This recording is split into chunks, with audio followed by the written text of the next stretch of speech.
Et coucou tout le monde, j'espère que vous allez bien, moi ça va. Aujourd'hui je vous retrouve pour une petite vidéo où je vais vous raconter un petit peu quand j'étais AVSI, AESH, AVSI, aide vie scolaire individuelle. AESH c'est la même chose mais ils ont changé un peu le terme, aide enfants en situation de handicap. Avant de vraiment débuter de vous raconter mon expérience de vie, je tiens à saluer le courage des personnes qui sont AVSI, AESH.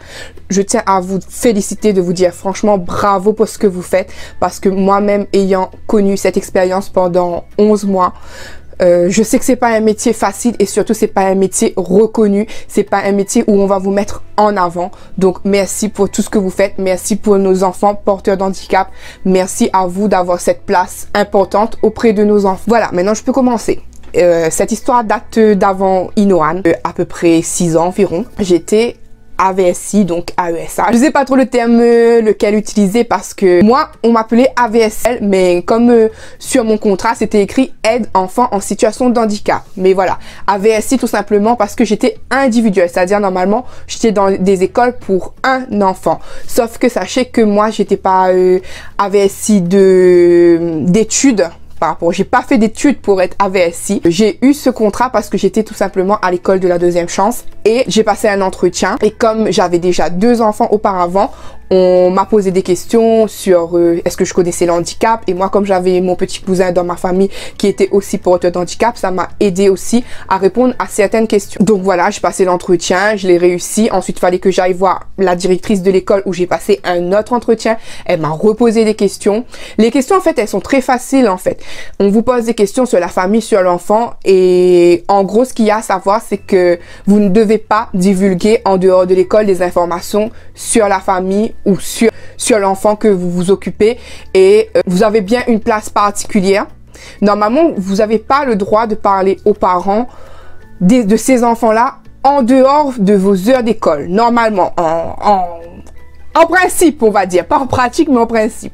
Donc, voilà. J'ai réussi l'entretien également. Je vous ai pas précisé, c'était des petits contrats, on va dire petits contrats aidés. En fait, c'était pas des... Je travaillais pas pour de grosses sommes. Je travaillais du lundi au vendredi, moi, personnellement. Je rentrais aux heures d'école. Ensuite, j'avais la pause entre midi et 2 comme les enfants.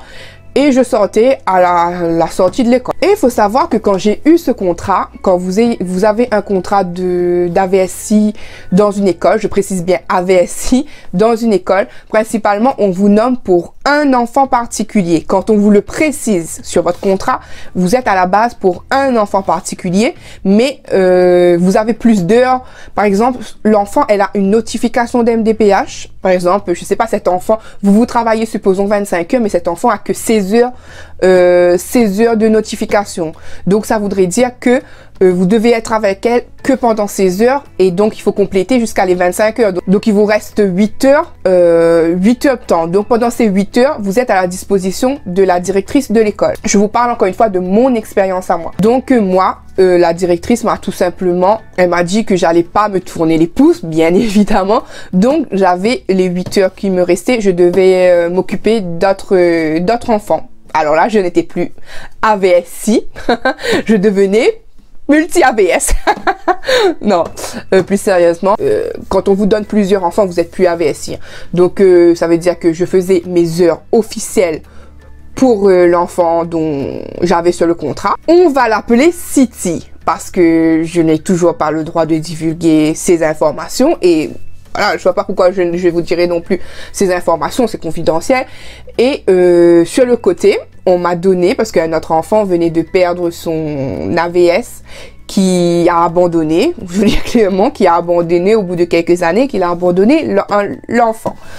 Donc, et c'était un enfant autiste, le deuxième. La première, c'était une fille dyspraxique. Dyspraxique, c'est les enfants se fatiguent rapidement, les enfants n'arrivent pas à comprendre correctement les consignes, les enfants, ils ont besoin de reformulation, des trucs d'oubli et tout.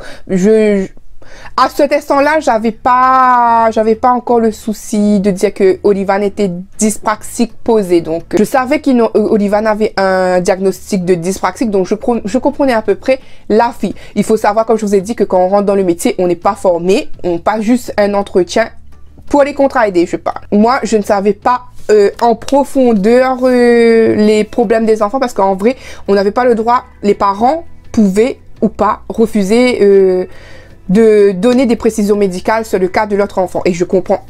Personnellement, je comprends parce que c'est vraiment personnel. Quand vous avez un enfant porteur d'handicap, vous n'avez pas envie de dire au monde entier que votre enfant a ça, ça, ça, bref. Donc, je m'occupais de cette fille. Pour vous dire, cette fille était quand même une petite peste, vous savez. je peux me permettre de dire ça parce qu'en fait, elle avait bien, il n'y a pas de souci avec ça. Elle avait bien ses bilans de docteur. Elle était vraiment porteur d'un handicap. Sauf qu'elle jouait beaucoup de ça. Parfois, elle me disait, elle écrivait 2 lignes et elle me disait, Colette, j'ai mal à la main, voilà. Parce qu'elle savait que j'étais là. Or que quand j'étais pas là, elle écrivait parfaitement toute la journée sans se plaindre. Alors qu'elle avait droit aux photocopies de la maîtresse. Avec elle, c'était un petit peu ça. C'était un petit peu plus, comme je vous disais, il y avait aussi la notion de fatigue, mais il y avait aussi la notion de caprice avec elle. Mais bon, j'acceptais, c'était mon métier. Mais pour le deuxième enfant qu'on me donnait, il était autiste. Il n'y avait pas besoin de dire, il n'y avait pas besoin que les parents nous disent quoi que ce soit. On connaissait déjà à vue d'œil que cet enfant était autiste. Donc lui, c'était beaucoup, il aimait beaucoup courir, il aimait beaucoup se sauver de l'école, il aimait beaucoup... c'était difficile. Mais lui, ce que j'adorais avec ses parents, franchement, il avait un père, mais incroyable, qui l'emmenait, qui prenait patience à l'emmener à l'école. Sa mère, pareil, c'était des personnes quand même assez âgées, qu'il avait eu un peu tard. Mais ils aimaient leur fils. Ça, il n'y avait pas de souci, ils aimaient leur fils. C'était incroyable, quoi. Donc, eux, ils me remerciaient à chaque fois, à chaque journée. Mais moi, je me disais, mais non, monsieur, je suis payée pour ça, c'est tout à fait normal. Voilà. Donc, ils étaient adorables. Mais c'était dur, hein, parce que... lui, on va appeler comment? On va l'appeler M. Donc M, lui, il aimait frapper les autres. Il aimait me donner des coups aussi. Et il courait, se sauvait. Il enlevait ses habits en plein milieu de la cour. Voilà. Mais c'était quand même gérable parce que même avec ce côté-ci, où il fallait faire très attention, il fallait le suivre et tout, il arrivait quand même à avoir des moments où il jouait, s'amusait, il est tout doux, faire des câlins et tout. Franchement, même s'il avait cette partie un peu violente par moment, c'était un petit amour. Franchement, un petit amour. Arrivé le temps où, comme je vous l'ai dit, à la base, j'étais là pour City, moi. Mais je complétais mes heures avec M. Donc, il est arrivé un moment où la notification de City est arrivée à expiration. Donc, il fallait qu'elle refasse faire la demande, une nouvelle demande auprès de la MDPH pour avoir une AESH, AVSI comme. Donc, au lieu de m'envoyer sur une autre école, la directrice a eu la bonne idée de, puisqu'il y avait un enfant en attente d'AVSI également dans l'école, elle a décidé de plaider pour que je m'occupe de cet enfant. Donc cet enfant, on va l'appeler à celui-là. Donc à franchement, un garçon adorable, adorable. Mais lui, c'était Colette, tu viens, quand est-ce que tu viens? Tu seras là demain. Tu vois, franchement, c'était vraiment ça. Juste aussi un petit coquin, parce que parfois il me disait, allez, donne-moi les bonnes réponses parce que je vais avoir la meilleure note. Mais ça marche pas comme ça. Quand tu vas pas lui donner les bonnes réponses parce que ça va pas l'avancer à quelque chose. Mais j'essayais de temps en temps de l'aiguiller un petit peu. Voilà. Voilà, je l'aidais un petit peu dans ce sens-là pour qu'il réussisse, parce que lui, il avait plein de troubles. Il avait la dyspraxie, dyslexie, voilà, tous les 10, il était multi-10. Voilà, il avait des difficultés à écrire, son écriture était souvent illisible, etc. Mais lui aussi, un petit amour. Donc, j'étais désormais son AVSI attitré sur papier, sur contrat. J'étais son AVSI. Franchement, ça aurait été un plaisir de passer tout mon temps à m'occuper de cet enfant, parce que mis à part qu'il était un petit coquin, il était quand même un amour, je veux dire. Il n'y avait pas de souci. Je venais, je m'asseyais à côté de lui. Il savait faire les choses après une certaine explication de ma part, ou une aide pour tenir les quais à la règle, etc. Il était plutôt, on va dire, ça encore, c'est des enfants. Tu es là pour ça, quoi. Tu sais que tu es là pour ça, tu as cette capacité-là de l'aider à tenir son équerre, de l'aider à ranger son sac, de l'aider à trouver ses papiers, parce qu'il faut savoir que les enfants qui sont porteurs d'handicap, de dyspraxie, ils ont pas toujours le sens de l'organisation. Donc moi je lui ai dit un peu tout ça et c'était plutôt facile pour moi. Je me disais bah, c'est les doigts dans le nez, moi j'ai passé 2-3 années comme ça. C'est un plaisir franchement parce qu'il était en CE2 à cette époque là. Donc pour moi c'était un plaisir vraiment de venir travailler et de voir 7 enfants. En plus j'avais des horaires d'école, donc dites-moi donc, le lundi au vendredi, le mercredi c'était demi-journée, le samedi je travaillais pas. Franchement c'était le top. Mais c'était trop beau pour être vrai. Et oui, puisque là encore une fois, M lui, comme je vous dis, je m'occupais aussi de M en parallèle qui lui n'avait plus d'AVS. J'étais l'AVS de A moi en ce moment-là. Donc je continue à m'occuper de M, sauf que M aussi a fini par avoir son AVSI à lui. Au revoir M. Mais il me reste des heures, qu'est-ce que je vais faire? Au début, on me disait, bah, allez avec la secrétaire, faites ce que vous voulez. Et la secrétaire était devenue quelqu'un que j'aimais bien, quelqu'un avec qui j'aimais passer du temps. Donc, tout naturellement, je passais mon temps avec la secrétaire, j'allais m'asseoir, elle me donnait des petites fiches aussi à regarder, mais elle me disait ne m'aide pas trop non plus parce que la directrice va lui crier après parce que c'est pas mon rôle non plus de tout faire. Donc voilà, donc je passais mon temps avec elle de temps en temps et même mes pauses, j'aimais passer du temps avec elle. D'ailleurs, je ne sais pas si tu es toujours présente sur mes vidéos, je ne sais pas si tu as encore le coup d'œil sur mes vidéos parce que moi j'ai plus vraiment de réseaux sociaux, on va dire, mis à part Insta où je ne suis plus du tout instable sur Insta, on va dire. Et voilà quoi. Donc Tati Mumu, Muriel, si un jour tu repasses sur ma fiche, on ne sait jamais. Voilà, ben, même si les années ont passé, même si on a perdu un peu contact, ben franchement, j'ai pas de mal à dire sur toi, tu étais quelqu'un d'adorable, franchement. Donc merci pour ce moment où tu as été avec moi, tout simplement. Donc, voilà. Mais ça allait pas rester comme ça. Ça allait être la belle vie tout le temps. Donc, moi, étant la VSI attitrée de A, compléter les heures qui restaient. Je crois qu'il me restait 5 heures à peu près. Ils ont décidé, parce que à chaque fois, je voyais une mère venir avec son enfant qui était très, je précise bien le très, porteur d'handicap. Elle venait à chaque fois pleurer avec la directrice en lui disant son fils a droit à être scolarisé, son fils a le droit d'être à l'école, c'est dans les lois que les enfants n'ont pas de distinction. Chaque enfant, peu importe son handicap, il a le droit d'être présent à l'école. Je suis pour l'instant d'accord avec cette mère. Oui, vous sentez un petit peu la révolte, mais vous allez voir pourquoi. Donc c'était tout à fait normal, c'était tout à fait à son honneur parce que s'occuper d'un enfant très porteur d'handicap 24 heures sur 24, n'ayant plus de temps pour soi, ça pousse vraiment beaucoup à la dépression. J'en suis convaincue, voilà. C'est difficile, on va dire. C'est difficile de s'occuper de soi, de plus avoir de temps pour soi, d'être la seule personne à s'occuper de son enfant. Je le conçois. Donc, à force de faire ça, la directrice, qu'est-ce qu'elle a fait? Elle a fait, ben dis donc, ben j'ai une AVSI sur les mains. Il lui reste 5-6 heures à faire. Et donc, ce qu'elle a fait, ce qu'elle a autorisé finalement cet enfant, elle a dit, ben emmenez votre enfant 2 après-midi par semaine. Et Colette s'occupera de votre enfant. Cet enfant-là, on va l'appeler Amy. On va l'appeler Amy, parce qu'il y a déjà un M. On va l'appeler Amy. Donc, Amy, je m'occupais de lui. Déjà, quand j'ai vu la maman qui avait hâte de déposer son enfant, qui a déposé son enfant et qui est partie sans tourner le dos, je peux vous dire que j'avais compris qu'elle en avait marre. J'avais compris. Donc... non, je ne dis pas que ce soit une mauvaise mère ou quoi que ce soit. Franchement, je n'ai aucun jugement à porter aux mères porteurs d'handicap. Moi-même, je vous ai déjà dit, Olivan est porteur d'handicap, etc. Je pense que Inoan aussi est également dans ce cas. On reparle à la fin si vous en voulez.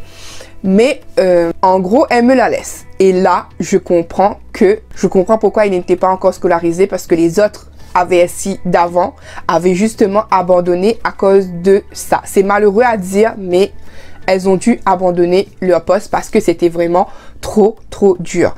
Alors nous faisions face à un enfant qui il fallait pas qu'il tombe. Il fallait pas qu'il tombe parce que j'avais l'impression, on nous a pas dit clairement, mais j'avais l'impression qu'il avait la maladie des os des veines. Il était vraiment tout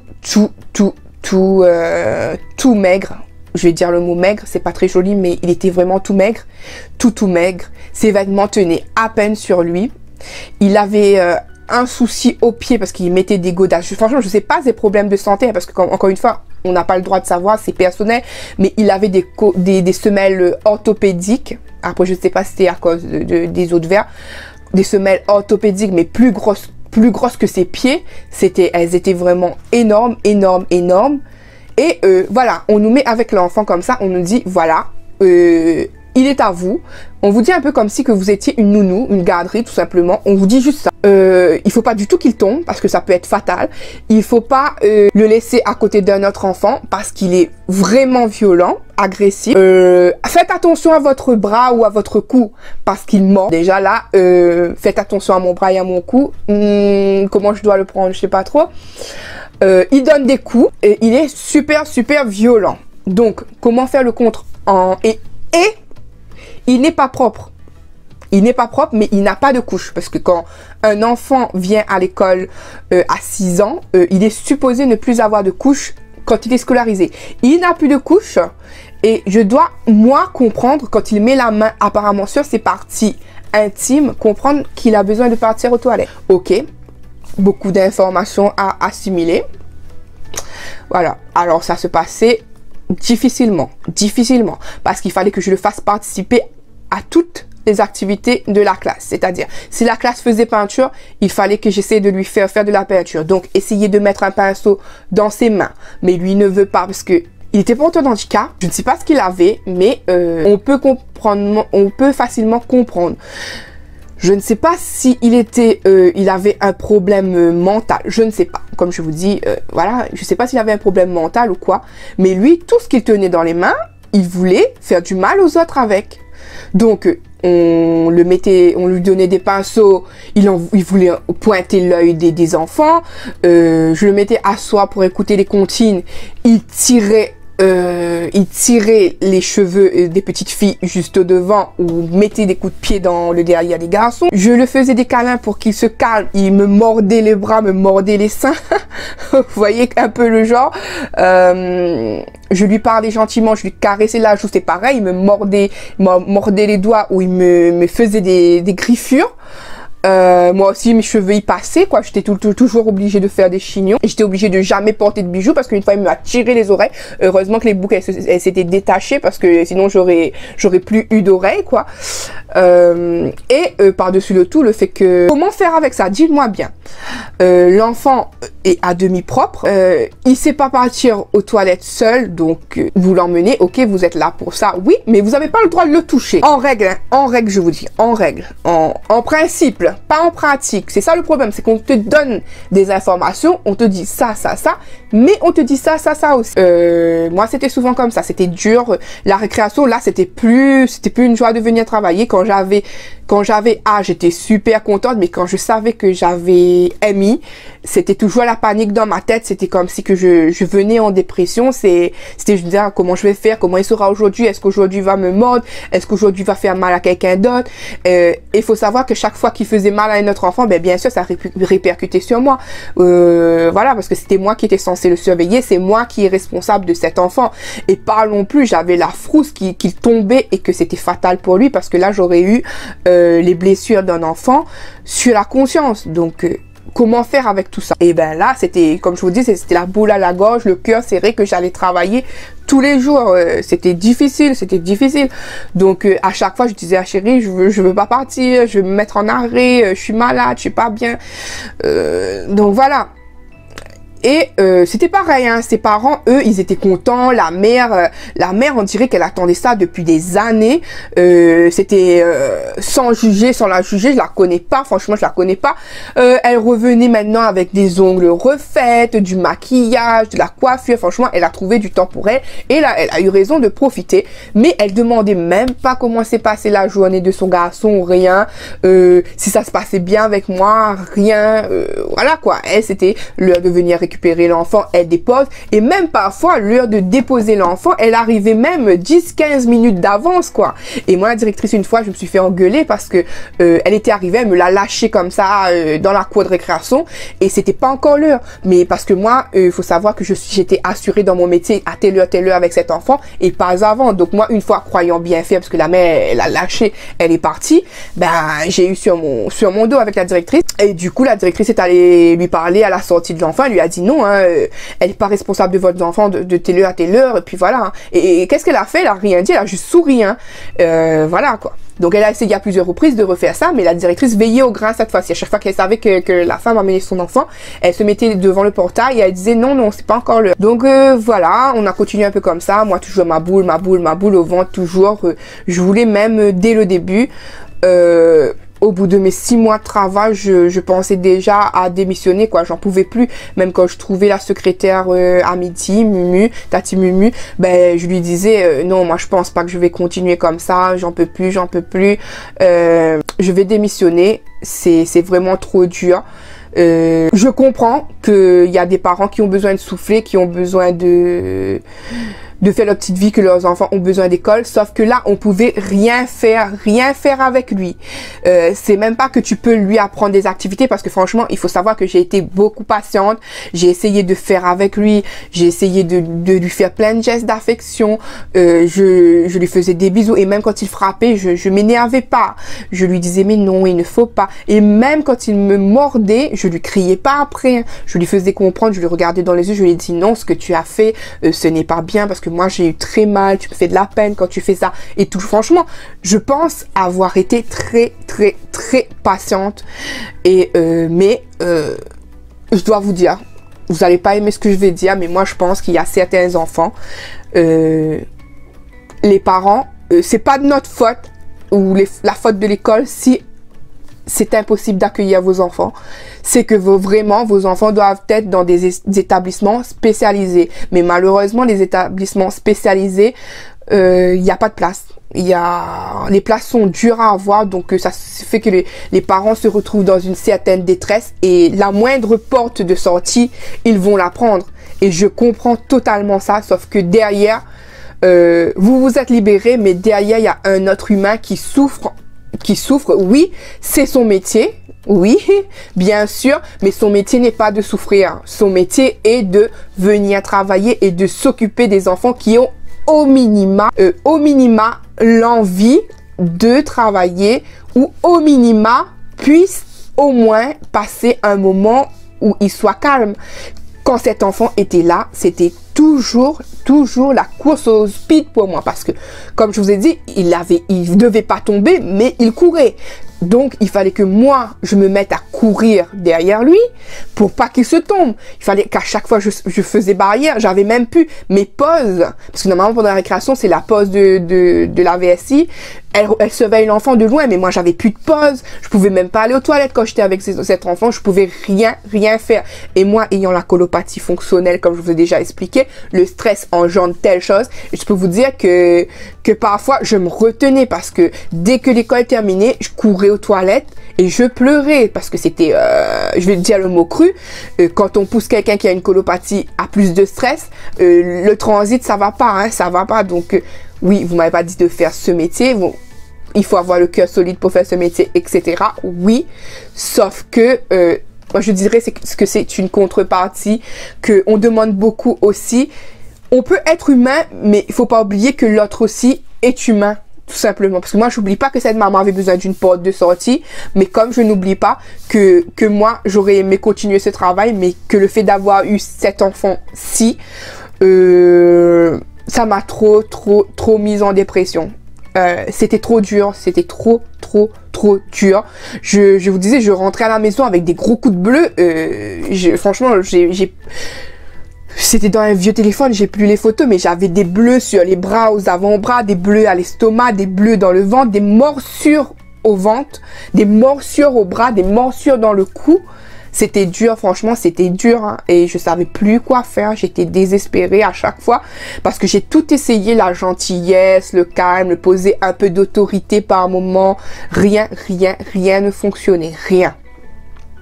Donc, les mois ont continué et il me restait 1 mois pour terminer mon contrat et être renouvelé parce que ça fonctionnait ce renouvellement. Mais je savais que j'allais être renouvelée. Mais entre-temps, moi aussi dans ma vie personnelle, je vous ai déjà raconté que pour avoir Inoan a été un peu fait un peu dans une précipitation puisque j'ai appris que je raconte ici si vous n'avez pas vu ma vidéo où je vous disais, j'ai appris que je prenais un traitement pour mon ventre qui finalement pouvait me donner le risque de ne plus pouvoir enfanter. Ouais, je pouvais plus avoir d'enfant. Donc, le fait que j'ai pris tant de mois ce médicament-là, j'avais eu peur que ça avait eu une conséquence. Donc, j'ai décidé de tenter mon enfant. Et donc, j'étais enceinte et en début de grossesse, quand j'ai essayé de continuer, mais je me prenais des coups dans mon ventre, sachant que j'étais en début de grossesse. Quand j'ai quitté mon travail, j'avais 3 mois et demi. Je me suis mise 1 mois en arrêt. Moi, je dis que j'ai démissionné, mais en fait, je me suis mise 1 mois en arrêt, pas en arrêt maternité parce qu'il était encore trop tôt, mais en arrêt maladie. Et puis, j'ai pu re-signer mon contrat, tout simplement, parce que c'était trop dur. Voilà, conclusion de mon histoire. Je sais que moi-même, étant maman d'un enfant porteur d'handicap, que c'est très, très, très difficile pour les autres extérieurement de comprendre parce qu'on nous juge, mais on voit pas ce qui se passe à la maison. Aussi bien un enfant peut être normal à l'école, paraître normal, paraître semblable aux autres enfants, mais les handicaps sont bien là. Il y a bien des médecins qui ont jugé que cet enfant, oui, il est porteur d'handicap. Oui, cet enfant a une différence qui le freine dans ses apprentissages. Oui, sauf qu'il y a des enfants, malheureusement, ont besoin d'aide de vrais spécialistes, pas d'une simple AVSI à l'école. Donc, voilà, c'est ce qui m'a mis en dépression, c'est le fait que nous avions été formés pendant notre travail, puisque pendant les vacances scolaires, nous étions formés pour le métier, mais pas avant. Et quand on est formé pour le métier, on nous apprend pas à réagir avec des enfants qui ont des troubles mentaux, des troubles comportementaux comme ceci. On nous apprend qu'il faut toujours être gentil avec l'enfant, ne pas faire de mal avec l'enfant, plein de choses comme ça. Mais en pratique, on a la théorie en formation, mais on n'a pas de pratique. Donc, c'est ce que je reproche un peu, c'est qu'on était un peu lâchés dans la nature et que, voilà quoi. Donc, quand il arrive le moment où je vais déposer mon arrêt maladie, avec la petite directrice, elle me dit oh, je le sentais que tu allais démissionner, les autres avant toi aussi l'ont fait. Je dis oui et je comprends totalement parce que c'est dur de vivre dans des états comme ça. Voilà. Et comme j'étais toujours en contact, même pas 1 mois, 2 mois après, j'ai appris que il y a eu une inspection académique et que au vu du cas de cet enfant, ils ont confirmé. Ça m'a permis un peu de me rassurer que ce n'était pas moi qui n'étais pas inhumain. Mais oui, il y a eu ça, l'inspection académique de l'école est venue d'une expertise médicale pour cet enfant en milieu scolaire.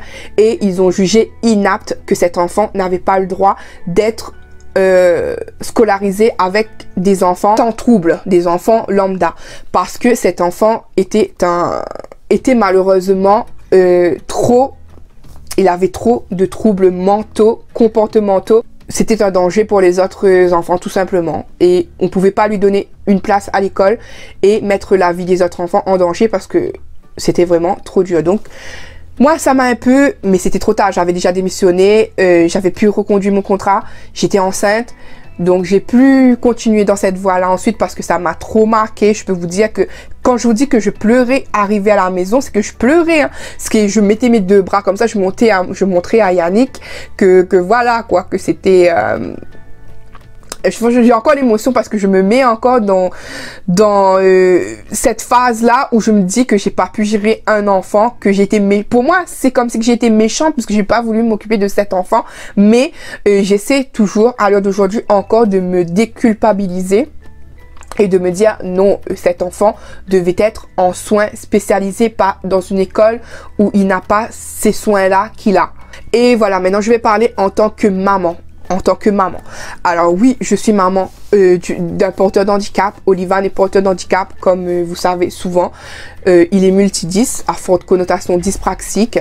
Il a un suivi médical, etc. Lui aussi, il a des AVS, AESH depuis le CP, depuis sa scolarisation au CP. Et moi, je trouve que les AVS, AESH, quand ils voient que l'enfant est physiquement normal, c'est-à-dire que moi, Olivan, vous le voyez sur les vidéos, vous l'entendez, il sait s'exprimer, vous le voyez comme ça.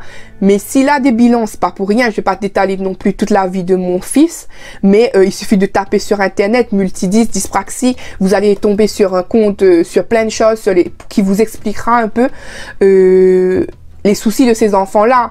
En gros, moi, mon fils, peut-être, il peut se mettre aussi à crier comme ça dans la maison pendant qu'il joue. Et vous croyez qu'il lui arrive quelque chose, mais non, rien. Il n'a pas le sens de l'organisation. Pour lui, il va tout mettre en pagaille et ça sera arrangé. Vous voyez, ce sera arrangé. Donc, vous voyez, il y a plein de choses comme ça où vous vous dites, et pourtant, Olivan est un enfant de type moyen. Il est super dans ses apprentissages et tout. Mais c'est justement ça, le problème des AVS, c'est que quand elle voit que l'enfant est comme ça, oh ben, on va travailler, on se lève les bras, on se croise les pieds. Au contraire, elle engueule l'enfant quand l'enfant demande des renseignements. Eh bien, moi, je voudrais vous dire que c'est un métier dur et que si on n'a pas les épaules, il faut arrêter. Je sais qu'on est en manque d'AVS, d'AESH. J'ai voulu me relancer dedans hein, quand j'entendais ça. Mais non, j'ai trop peur de retomber sur le cas de cet enfant-là qui m'a clairement traumatisée et qui m'a fait mettre en dépression vraiment. Donc voilà, en gros, si vous devenez AESH, AVSI, mettez bien dans votre tête que ça sera facile pour certains enfants, mais d'autres enfants difficiles, qu'il y a certains enfants que vous-même vous direz qu'il n'a pas besoin d'AVS d'après vous, parce qu'il faut dire que si un enfant il a un rendu médical, qu'il a un bilan médical, ce n'est pas pour rien. Les parents ils sont pas fous dans leur tête, leurs parents ils veulent pas faire chier le monde quoi, tout simplement. Donc c'est mon cas aussi.